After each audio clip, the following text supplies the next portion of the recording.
My mother said it while carving the Thanksgiving turkey. Knife in hand, steady as ever. Your sister's family will always come first. You are always last. My father nodded. Like she just mentioned the weather. I didn't cry. Didn't argue. I just said, good to know. That was it. That was the moment I stopped waiting for them to see me. I pulled my money back. My time back. My plans back. I built a separate life, a separate future. And when their family emergency hit harder than any of us expected, they showed up at my door together. They actually thought I would open it. But let me back up, because you need to understand how I got here. Growing up in my house, there was this quiet ranking system. You could hear it in everything. The way footsteps changed depending on who walked through the door. How conversations got louder when my sister Charlotte entered a room and went quiet when I did. Nobody said it out loud. They didn't have to. The hierarchy lived in the small things. When Charlotte turned 16, the whole driveway glowed. I'm not exaggerating. My parents parked a brand new car under the streetlight, the paint catching every shimmer. They stood beside it with a camera, waiting for her to come outside. I watched from my bedroom window as they handed her the keys. My mother's voice cut through the night air, sharp with pride. Your future is worth investing in. I remember standing there, fingers pressed against the cold glass, wondering what made her future more valuable than mine. What had she done that I hadn't? We both got good grades. We both helped around the house. But somehow, she deserved a car, and I deserved, what exactly? 6 months later, on my 16th birthday, I got a kitchen table. Overhead light humming. Small cake. No candles. No surprise waiting in the driveway. Just my father sliding a card across the counter. We're proud of you, it said. Printed letters. Generic. I smiled anyway. I knew the script by then. Charlotte got the spotlight. I got the quiet nod. College followed the same pattern. Charlotte got checks for tuition, books, an apartment near campus. I got a lecture about responsibility and the satisfaction of earning my own way. You're independent, my mother said, like it was a character flaw I'd chosen. You manage fine. So I did. I stocked shelves at a grocery store at 5 in the morning. Wrote code for small freelance projects at night. Saved every dollar I could for community college. I remember one particular morning at the store. It was freezing outside, still dark, and I was unloading boxes in the back. My hands were numb. My back ached.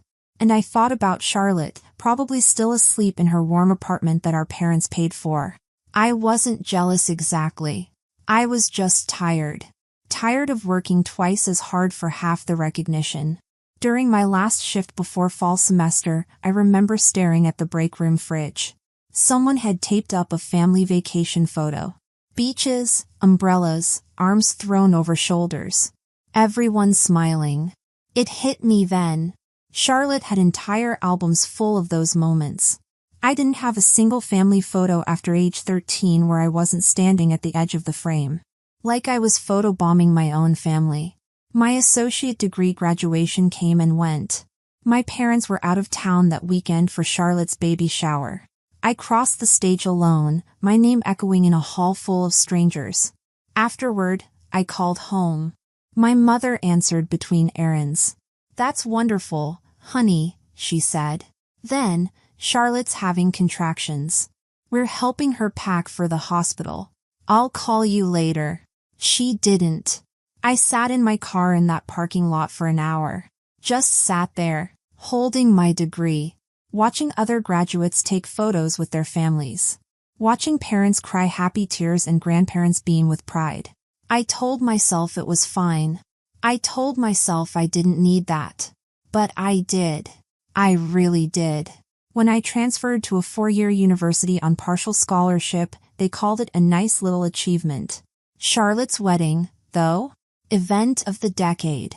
My parents walked through that reception hall like they'd built it themselves.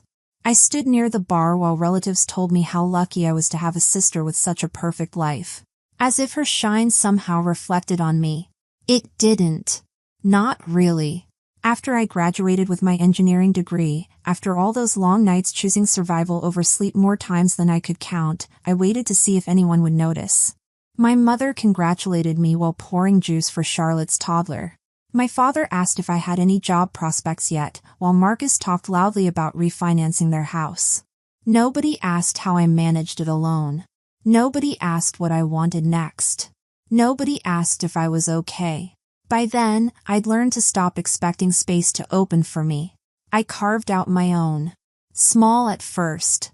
A few investments. Strict budgeting. A quiet apartment with dim morning light.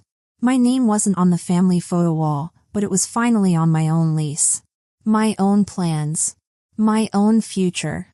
Looking back, I can see the pattern clearly. Every celebration, every crisis, every season. Charlotte at the center. Me orbiting. That's just how it was. Somewhere between the car keys I never held and the birthday cake I blew out alone, I learned my place in this family. The message came late on a Wednesday. Short line from my mother. Family meeting Sunday. Important.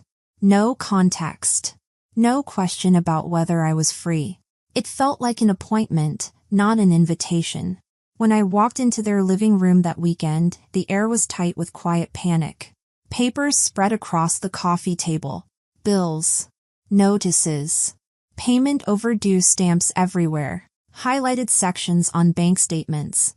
Charlotte sat stiff, hands clasped. Marcus avoided eye contact. My parents had pulled both recliners forward, positioning themselves like they were heading a negotiation. My mother didn't waste time. There's been a situation. Your sister and Marcus are facing some financial strain. Strain was an understatement. The mortgage was months behind. The kids' school tuition hadn't been paid. Some legal issue, my mother skimmed over it quickly, had left Marcus unable to work. Every number on those pages pointed in the same direction. Collapse. My father sighed, tapping the stack of bills. We've done the math. Your mother and I can cover part of it. But not all. Charlotte needs immediate help. I waited. Didn't speak. Didn't move. I wanted to see how long it would take them to actually ask. Not long at all. My mother leaned forward. We expect you to take care of the rest. You're single. You have a stable job. You don't carry the same expenses. It just makes sense. There it was. The quiet truth laid bare again. Charlotte first. Me last. Always. Nobody asked whether I could afford it. Nobody asked if I was already carrying my own burdens. Nobody asked anything. They simply assumed. My father slid a printed list across the table. This is what we need covered immediately. Mortgage catch-up. Tuition payment. Legal retainer. Monthly estimates highlighted in yellow. Expected. Assigned. Mine. The numbers blurred together. $43,000. That's what they wanted. Just like that. Like I had it sitting in a checking account waiting for their emergency. Charlotte whispered, "We really need you, Cassidy." As if need itself was currency I owed. The room blurred at the edges. The ticking clock. The faint hum of the refrigerator. The weight of years pressing on the same bruise, over and over. I didn't argue. Didn't explain. I just looked at the numbers, then at them, and let the silence settle. They expected me to pay. I only said, "I'll need 24 hours." The drive home was strangely quiet. No music. No podcasts. Just the low hum of my old car and the echo of my mother's voice circling back in perfect clarity. You're always last. It had been said in passing, tossed across a dinner table like a napkin. But it lived deep in the walls of our house, in the pattern of every choice they'd ever made. That truth had finally spoken itself out loud. And now they wanted me to forget it because they needed something. I parked. Locked the door. Stood in the stillness of my apartment. Clean. Sparse. A place built by my own hands, my own money, my own choices. For years, I'd carried their expectations quietly, without protest, because resistance felt pointless. But the silence now felt different. Charged. Clear. I opened my laptop. First, accounts. Checking. Savings. Investment portfolios. The numbers didn't surprise me. I'd memorized them the way some people memorize birthdays. Years of controlled spending, strict budgets, automatic deposits into long-term funds. I'd lived like someone who always expected the world to forget her. And that discipline had built a foundation nobody in my family knew existed. My fingers moved steadily. I separated everything. New folders. New labels. Personal. Private. Secure. Then I pulled up statements. Months, then years, then the whole archive. I dragged them into a fresh folder on my desktop. Independent. That's what I named it. It felt accurate. On the other side of the room, Claire set down a bag of takeout. She didn't speak. Didn't ask. She just watched me the way she always did. Quietly. Without assumption. When she finally crossed the room, she placed her hand on the back of my chair. You're not choosing against them, she said softly. You're choosing for yourself. I didn't answer. But the words settled in my spine like alignment. I opened a spreadsheet next. Columns. Formulas. Projections. I mapped out exactly what they'd asked of me. Mortgage catch-up. School tuition. Legal retainer. Estimated monthly overflow. Numbers don't lie. And these numbers weren't a request. They were a restructuring of my entire life to save someone else's. For years, they dressed it up as love, responsibility, family duty. But I'd been paying full price for a place I was never allowed to sit. The cursor blinked. I added another column. Terms. If I helped, and I wasn't sure I would, it wouldn't be the way they expected. Not charity. Not sacrifice. Not the old cycle where pain was the price of belonging. I drafted the framework slowly. A loan. With interest. A 5-year repayment plan. Mandatory financial counseling. Mandatory family therapy. Written acknowledgement of the favoritism I'd lived under for nearly 3 decades. A new structure for every future request. Written proposals. Clear limits. No guilt. Each condition was clean. Neutral. Administrative. Nothing vengeful. Everything fair. I printed the draft and set it aside. Then I reached for the next layer of the plan. Boundaries. I scrolled through my banking apps and removed every auto payment connected to family expenses. Old holiday contributions. Split purchases for Charlotte's kids. A streaming subscription my parents never reimbursed me for. Small things. But symbolic. Quiet leaks I'd allowed for years. Delete. Delete. Delete. Each confirmation screen felt like a stone lifted off my chest. There was more. I went through my phone next. Old text threads where I'd said yes when I meant no. Where I'd apologized for things that weren't my fault. Where I'd smoothed over their mistakes with my time and money. I didn't delete them. I just read them. Really read them. Saw the pattern in black and white. Can you cover dinner tonight? Can you watch the kids this weekend? Can you help with the down payment? Always can you. Never would you mind. Never is this okay. Just the assumption that I would. That I should. That it was my job to fill in the gaps they left. I went to my email next. Typed a short message. Saved it as a draft. If things escalated, I'd send it without hesitation. Simple. Firm. I will not assume responsibility for decisions I did not make.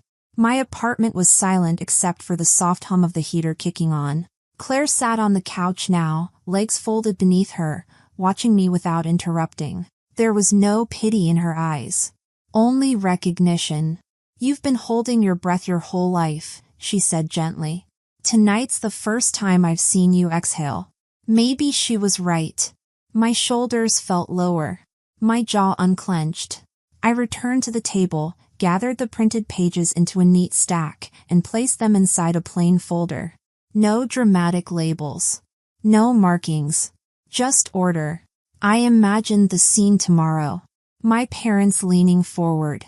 Charlotte wringing her hands. Marcus rehearsing justifications. All of them assuming my 24 hours were spent finding a painless way to give them everything. They had no idea this silence wasn't submission. It was preparation. I closed the folder. I wasn't angry. Not anymore. Anger requires hope. Hope that someone will see you, choose you, treat you differently. I didn't hope for that now. I only wanted truth, structure, and a life that finally belonged to me. Claire's voice softened. What happens tomorrow? I slid the folder into my bag. I tell them no, that I don't fix what they break anymore. And if they don't understand? I looked at her. Then they'll learn. The same way I did. Alone. They were already seated when I arrived. Same living room. Same recliners pulled forward. Same stack of bills spread across the table like an altar built for urgency. But this time, something was different. I wasn't carrying guilt. I was carrying a folder. Claire walked beside me, quiet and steady. She took a seat near the window. She wasn't there to argue. She was there to witness. My mother clasped her hands. Good. You're here. We can sort it all out now. My father exhaled with relief. We knew you'd come through, Cassidy. Charlotte gave a trembling smile. We really appreciate this. They were thanking me for a decision I hadn't made. I sat down, placed the folder on the table, lifted the cover. Bank statements, investment summaries, retirement allocations, target date portfolios, stock option agreements, all neatly arranged. The room shifted. My mother leaned forward first, eyes narrowing. What is all this? I slid one page toward her. Context. My father reached for another, scanning the numbers. The rustle of paper was the only sound. He froze halfway through. It wasn't just the balance. It was the realization, sharp and sudden, that they knew nothing about my life. Every assumption, every idea of who I was, crumbled in his hands. My mother's voice went thin.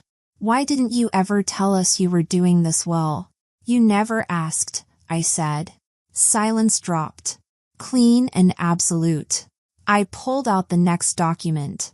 The loan terms. Marcus leaned forward, brow furrowed. Is this a contract? I nodded. If you want financial help, it won't be blind sacrifice. It'll be structure. My mother recoiled. Structure? For family? For adults, I corrected. My father scanned the page. His hands shook slightly as he read. 5-year repayment. Interest. Monthly installments. Financial counseling. His voice cracked on the last words. It's standard, I said. If I help, you learn how not to need me again. Charlotte stared at me, eyes wide and wounded. You're making us sign something? We're your family. You made me responsible for your decisions, I said calmly.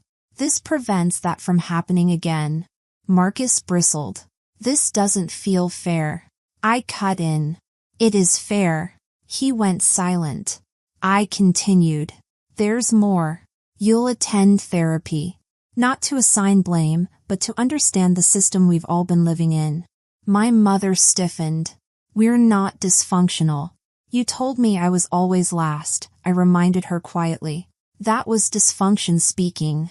She looked away. I added, there will be public acknowledgement. At the next family gathering, you'll address the favoritism, the imbalance, the history of expectation placed only on me. My father shook his head. This is humiliating. It's honest, I said. Humiliation only happens when the truth is too heavy to hold. The room tightened around us. Everyone suddenly smaller in their chairs. Finally, I pushed the last document toward them. This is what you asked from me. Mortgage catch-up. Tuition. Legal retainer. These are your numbers. This is the cost of your choices. The terms sat openly before them. Clear, neutral, unemotional. My mother whispered, "You really won't help unless we agree to this?" I met her gaze. I said, "Good to know at Thanksgiving." I meant it. Once I understood my place in this family, I stopped standing in the space you carved out for me. If I'm always last here, then I have to be first in my own life. Nobody spoke. I reached into the folder one more time and placed a pen on top of the contract. It rolled slightly, then stilled. "You have 24 hours, I said. "The same time you gave me." My father swallowed hard. "And if we say no?" I stood, lifting my bag. Claire rose beside me. "Then you handle your own emergencies," I said. "Just like I learned to handle mine." I walked to the door. Behind me, the room stayed frozen. The call came 3 days later. My mother. Her voice was different. Smaller. "We've talked," she said. "We'll sign." I didn't feel victorious. I just felt tired. "Therapy starts next week," I said. "I'll send you Dr. Rachel's contact information." "Cassidy," she started, then stopped. "We didn't know. We really didn't know." "I know," I said. And I did. That was maybe the saddest part. They genuinely hadn't seen it. The pattern was so ingrained, so normal to them, they couldn't recognize it as harm. There was a long pause. Then my mother said something I'd never heard before. "I'm sorry." 2 words. Simple. But they cracked something open in my chest. "Thank you," I managed. "But sorry doesn't erase 28 years. That's why we need the therapy." "I understand," she said quietly. After we hung up, I sat on my couch for a long time. Claire came home, took one look at my face, and sat beside me without asking questions. She just held my hand. "They agreed," I said finally. "How do you feel?" "Scared," I admitted. What if they go through with it and nothing actually changes? What if they sign everything and still don't see me? "Then you'll know," Claire said. "And you'll move forward with that knowledge. But at least you gave them the chance." She was right. I'd set the terms. The rest was up to them. 6 months passed before I walked back into that house. Not for a crisis. Not for a demand. Just for a scheduled family therapy session. Our last one. The changes didn't happen overnight. But they happened. Charlotte and Marcus had signed the terms. Every installment of the loan arrived on the same day each month, transferred cleanly, without excuses. The financial counseling had reshaped the way they moved through the world. Their spending grew quieter. Their decisions more deliberate. They no longer spoke as if their needs were gravity and everyone else had to orbit. My parents changed too, though their changes came slowly, like thawing ground. In therapy, Dr. Rachel guided them toward words they'd spent years avoiding. Patterns. Imbalance. Expectations. Truths spoken without flinching. My mother cried the first time she said, "We didn't see you." My father cried the first time he believed her. The hardest session was when Dr. Rachel asked them to list memories of me. Specific ones. My mother struggled. She talked about Charlotte's first steps, her graduation, her wedding. When it came to me, she went quiet. My father mentioned my engineering degree, but couldn't remember where I went to school. "She went to state," I said quietly. "Same place Charlotte went. I just paid for it myself." The silence in that room was deafening. Dr. Rachel didn't let them off easy. "Can you tell me about Cassidy's graduation?" My mother's eyes filled. We weren't there." "Where were you?" "Charlotte's baby shower." Her voice broke. "We chose the baby shower." My father put his head in his hands. That was the moment it became real for them. Not just words on a contract. Not just therapy exercises. Real. And me? I wasn't angry anymore. Wasn't waiting anymore. My life had widened. I'd moved into a brighter apartment in the city. One with tall windows, where the mornings felt like a beginning instead of a negotiation. My desk held only what mattered. My laptop. A mug. and a small plant Claire bought because she said every new chapter needed something living. We spent slow Sundays exploring neighborhoods, stopping for coffee, talking about futures without measuring them against anyone else's needs. She never asked me to shrink. I never expected her to rescue me. We met in the middle. Two people building something without ghosts tugging at the edges. On quiet nights, I cooked while she read on the couch. Sometimes she'd look up and say, "You seem lighter." And I realized she was right. My shoulders no longer curled inward. My hands no longer tightened around invisible expectations. Silence didn't feel like punishment anymore. It felt like air. The loan statements from Charlotte and Marcus were tucked in a drawer. Organized, but no longer emotional. Proof that fairness could exist where chaos once lived. Before leaving the final session, Dr. Rachel said gently, "This is a family learning to walk differently. And you were the one who changed the ground beneath them." Driving home, evening lights stretched across the road. My apartment waited. Quiet. Warm. Mine. For the first time in my life, nothing felt borrowed. I placed my keys on the table, the metal soft against the wood. Nothing like the glittering set my sister once held in that driveway. This set was quiet. Earned. Chosen. The window was open just enough for the evening air to move through the room. Steady and cool. Claire was in the kitchen, humming softly. The kind of sound that didn't ask anything of me. Families don't always change because they want to. Sometimes they change because someone stops carrying the weight for them. I believed them when they said I was always last. That's when I stopped standing in line. Thanks for listening, and if this story resonated with you, share it with someone who needs to hear it. Don't forget to comment and subscribe for more stories about finding your worth, setting boundaries, and choosing yourself. Sometimes the most loving thing you can do for your family is teach them to stand on their own.